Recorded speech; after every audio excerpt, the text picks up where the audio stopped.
Hi, friends. Welcome back for Chapter 28 of Charlie and the Chocolate Factory. Chapter 28. Only Charlie Left. Which room shall it be next? Said Mr. Wonka as he turned up and darted into the elevator.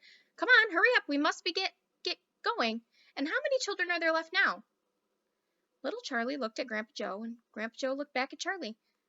But Mr. Wonka, Grandpa Joe called after him, there's only Charlie left now. Mr. Wonka swung around and stared at Charlie. There was a silence. Charlie stood there holding tightly onto Grandpa Joe's hand. You mean you're the only one left? Mr. Wonka said, pretending to be surprised. Why, yes, whispered Charlie. Yes. Mr. Wonka suddenly exploded with excitement. But my dear boy, he cried out, that means you've won! He rushed out of the elevator and started shaking Charlie's hand so furiously that it nearly came off. Oh, I do congratulate you, he cried. I really do. I'm absolutely delighted. It couldn't be better. How wonderful is this? I had a hunch. You know right from the beginning that it was going to be you. Well done, Charlie. Well done. This is terrific. Now the fun is really going to start. But we mustn't dilly. We mustn't dally. There's even less time to lose now than there was before. We have an enormous number of things to do before the end of the day is out. And just think the arrangements that have to be made and the people that we have to fetch. Luckily for us, we have that great glass elevator to speed things up. Jump in, my dear Charlie. Jump in. You too, Grandpa Joe. Grandpa Joe, sir. No, after you. That's the way. Now then.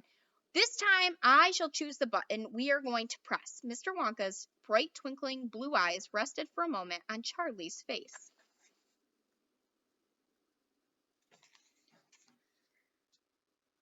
Something crazy is going to happen now, Charlie thought. But he wasn't frightened. He wasn't even nervous. He was just terrifically excited. And so was Grandpa Joe. The old man's face was shining with excitement as he watched every move that Mr. Wonka made. Mr. Wonka was reaching for the button high on the glass ceiling of the elevator. Grandpa Joe and Charlie both craned their necks to read what it said on the little label beside the button. It said, up and out. Up and out, thought Charlie. What sort of room is that? Mr. Wonka pressed the button. The glass doors closed. Hold on, cried Mr. Wonka. Then wham! The elevator shot straight up like a rocket. Yippee! Shouted Grandpa Joe. Charlie was clinging onto Grandpa Joe's legs, and Mr. Wonka was holding onto the strap from the ceiling, and they went up, straight up this time, with no twistings and turnings, and Charlie could even hear the whistling of the air outside the elevator as they went faster and faster. Yippee! Shouted Grandpa Joe again. Yippee! Here we go! Faster! Cried Mr. Wonka, banging the wall of the elevator with his hand. Faster, faster! If we don't go any faster than this, we shall never get through. Get through what? Shouted Grandpa Joe. What do we have to get through? Aha! Cried Mr. Wonka. Wait and see.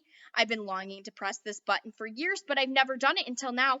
I was tempted many times. Oh, yes, I was tempted, but I couldn't bear the thought of making a great big hole in the roof of the factory. Here we go, boys. Up and out.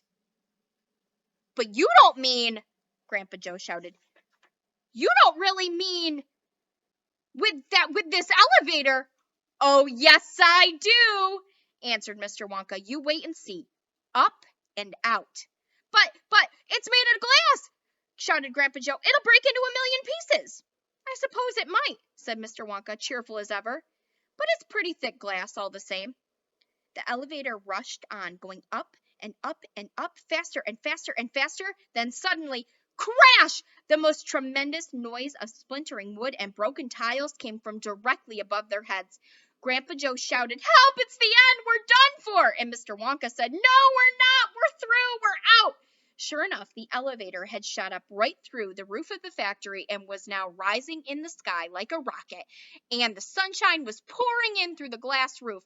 In 5 seconds, they were 1,000 feet into the sky.